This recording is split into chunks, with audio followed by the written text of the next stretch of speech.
Assalamualaikum warahmatullahi wabarakatuh. Selamat datang di channel saya, Dirja Channel, channel edukasi investasi yang memberi informasi secara sederhana.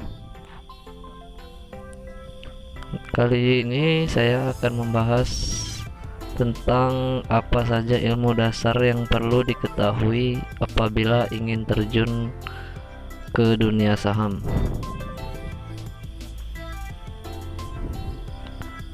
Mengambil uang Anda dan menginvestasikannya ke jenis saham yang berbeda mungkin menjadi pilihan Anda.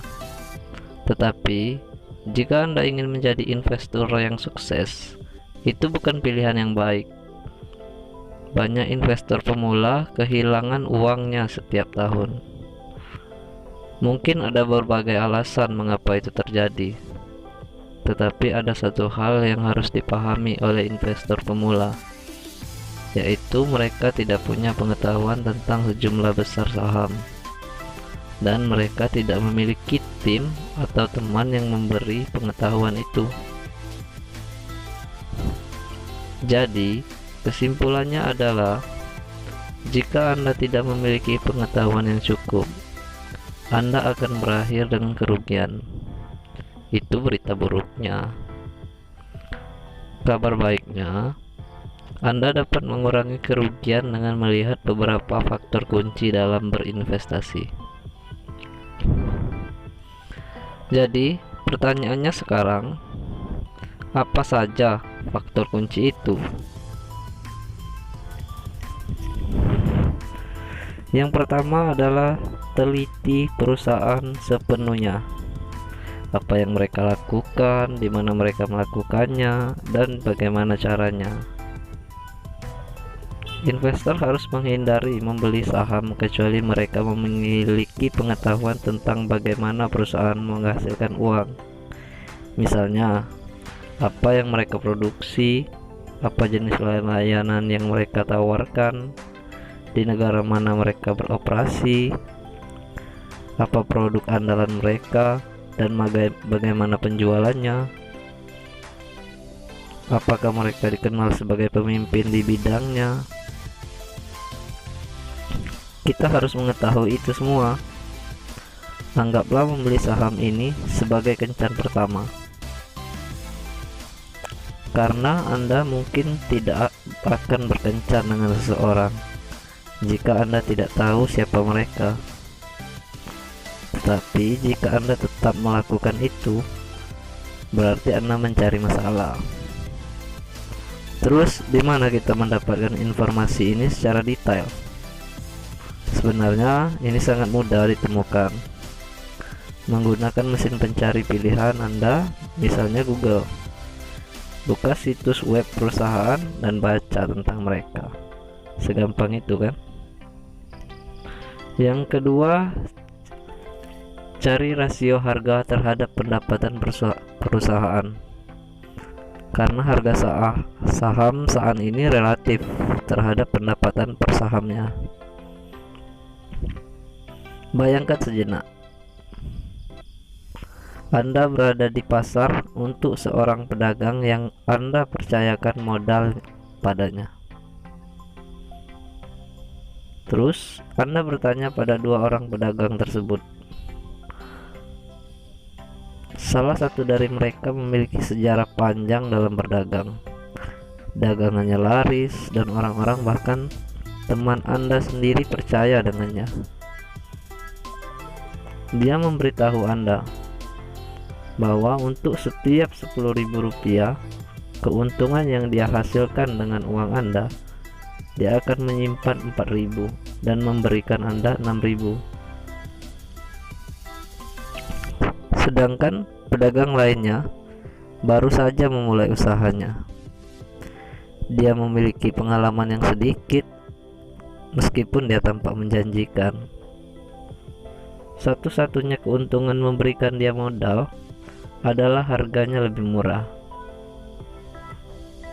karena dia hanya ingin menyimpan Rp2.000 untuk setiap Rp10.000 keuntungan yang dihasilkan dari uang Anda.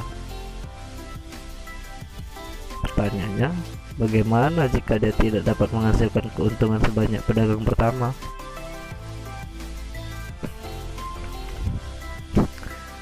Jika Anda memahami contoh ini, Anda memahami rasio harga terhadap pendapatan. Rasio ini digunakan untuk mengukur harga saham perusahaan saat ini relatif terhadap pendapatan per sahamnya. Rasio dapat ditemukan dengan membandingkan harga pasar saat ini dengan pendapatan kumulatif dari 4 kuartal terakhir. Bandingkan dengan perusahaan lain yang serupa. Jika perusahaan yang Anda pilih memiliki rasio yang lebih tinggi daripada perusahaan sejenis lainnya, sebaiknya ada alasannya. Dan jika memiliki rasio yang lebih rendah tetapi tumbuh dengan cepat, itu adalah investasi yang layak untuk diperhatikan. Yang ketiga, beta. Beta perusahaan dapat memberitahu Anda banyak risiko yang terkait dengan saham dibandingkan dengan pasar lainnya. Beta mungkin sesuatu yang sulit dipahami, tetapi sebenarnya tidak. Ini berfungsi untuk mengukur volatilitas atau seberapa murung saham perusahaan tersebut selama 5 tahun terakhir. Intinya, ini mengukur risiko sistematik yang terkait dengan saham perusahaan dibandingkan dengan seluruh pasar. Anda dapat menemukan nilai ini pada halaman yang sama dengan rasio pada penyedia data saham utama seperti Yahoo atau Google. Beta juga memberikan sinyal tentang resiko harga.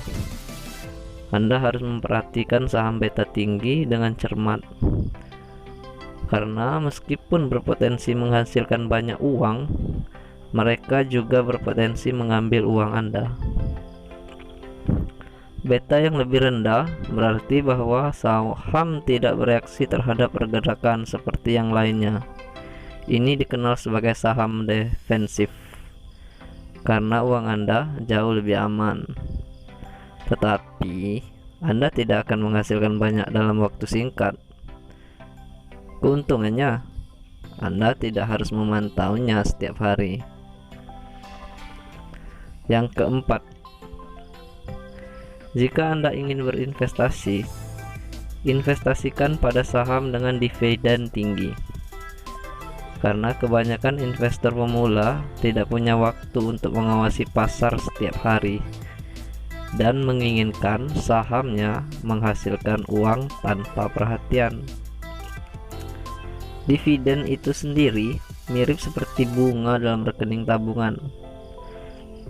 Anda tetap akan dibayar berapapun harga sahamnya dan berapapun saham yang Anda miliki. Dividen adalah pembagian yang dilakukan oleh suatu perusahaan kepada para pemegang sahamnya sebagai imbalan dari keuntungannya. Jumlah dividen ditentukan oleh dewan direksi dan umumnya diterbitkan dalam bentuk tunai. Meskipun beberapa perusahaan menerbitkan dividen dalam bentuk saham. Dividen sangat berarti bagi banyak investor karena memberikan aliran pendapatan yang stabil. Sebagian besar perusahaan menerbitkannya secara berkala, sebagian lagi setiap 3 bulan. Berinvestasi di perusahaan yang membayar dividen adalah strategi sangat populer bagi banyak investor pemula, karena ini memberi investor rasa aman selama masa ketidakpastian ekonomi. Dividen terbaik biasanya dikeluarkan oleh perusahaan besar yang memiliki keuntungan yang dapat diprediksi. Beberapa sektor yang paling terkenal dengan perusahaan yang memberikan dividen tinggi adalah sektor minyak dan gas, bank dan keuangan, bahan dasar, perawatan kesehatan, farmasi, dan utilitas. Perusahaan yang masih dalam tahap awal seperti startup mungkin belum memiliki profitabilitas yang cukup untuk mengeluarkan dividen. Jadi, sebelum Anda membeli saham, carilah perusahaan yang dengan tingkat dividen tinggi. Yang terakhir atau yang kelima, grafik. Meskipun membacanya bisa rumit, carilah beberapa petunjuk paling sederhana dari grafik, seperti pergerakan harga saham. Ada banyak jenis grafik saham, di antaranya grafik grafis, grafik batang, dan grafik candlestick. Candlestick ini grafik yang digunakan oleh analis fundamental dan teknis. Tapi membaca grafik ini tidak selalu mudah. Bahkan itu bisa sangat rumit. Belajar membacanya juga membutuhkan keterampilan dan banyak waktu. Jadi apa gunanya bagi Anda sebagai investor pemula? Tenang, Anda tidak boleh mengabaikan langkah ini, karena membaca grafik yang paling dasar membutuhkan keterampilan yang sangat sedikit. Pada dasarnya, jika grafik investasi dimulai di kiri, bawah, dan berakhir di kanan atas, itu hal yang baik. Jika sebaliknya, Anda perlu berpikir lagi untuk membeli saham itu. Kesimpulannya, tidak ada yang dapat menggantikan pengetahuan yang mendalam. Namun, salah satu cara utama untuk melindungi aset Anda adalah berinvestasi untuk jangka panjang dengan mengambil keuntungan dari dividen dan menemukan saham dengan catatan keberhasilan yang terbukti. Ada satu pesan dari saya. Ada banyak saham untuk dipilih tanpa harus memilih salah satu yang merugi. Jadi, selamat berjuang, salam cuan. Sekian dulu video dari saya. Terima kasih. Jika ada pertanyaan lebih lanjut, silahkan tinggalkan di kolom komentar, dan jangan lupa like dan subscribe channel saya agar channel ini semakin berkembang. Assalamualaikum warahmatullahi wabarakatuh.